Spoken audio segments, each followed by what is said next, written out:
हम देखेंगे जैसे हम कोई भी नया कंटेनर आता है तो उसका रेट कैसे निकालेंगे। तो इसके लिए हमने ये पहले शीट बना रखी है सारे फार्मूलाज वगैरह लगा के। तो इसमें जैसे हमने रेमिटेंस करा, तो रेमिटेंस करा हमने, ये हो गया रेमिटेंस एक्सचेंज रेट। तो ये INR में अमाउंट निकल के आ जाएगा।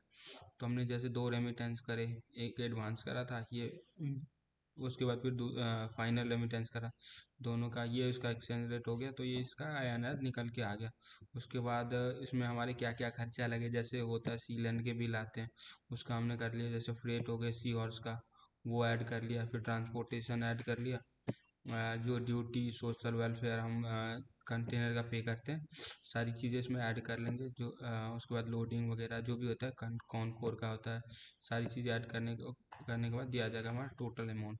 टोटल अमाउंट आने के बाद फिर हम उसमें ये देखेंगे कि हम उस कंटेनर में, जैसे हम हमारे कंटेनर आया एक, उसमें इतने खर्चे आए हमारे, उसमें कौन कौन से, अब हम उसके कोस्टिंग निकालेंगे।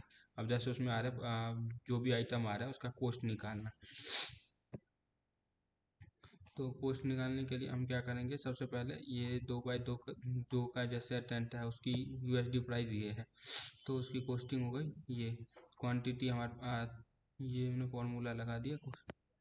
उसके बाद ये कोस्टिंग निकल, इसमें से 3x3 की जैसे ये है, हम इसमें से देख लेंगे इनवॉइस में हमें USD में क्या अमाउंट आ रहा है, USD में आ जाएगा। उसके बाद फिर हम इसमें देखेंगे क्वांटिटी कितनी कितनी आ रही है, उसका ये कोस्ट आ रहा है। तो इसका ये टोटल का, ये एक पीस का हो गया, तो टोटल 100 पीस है, ये 1020 पीस है।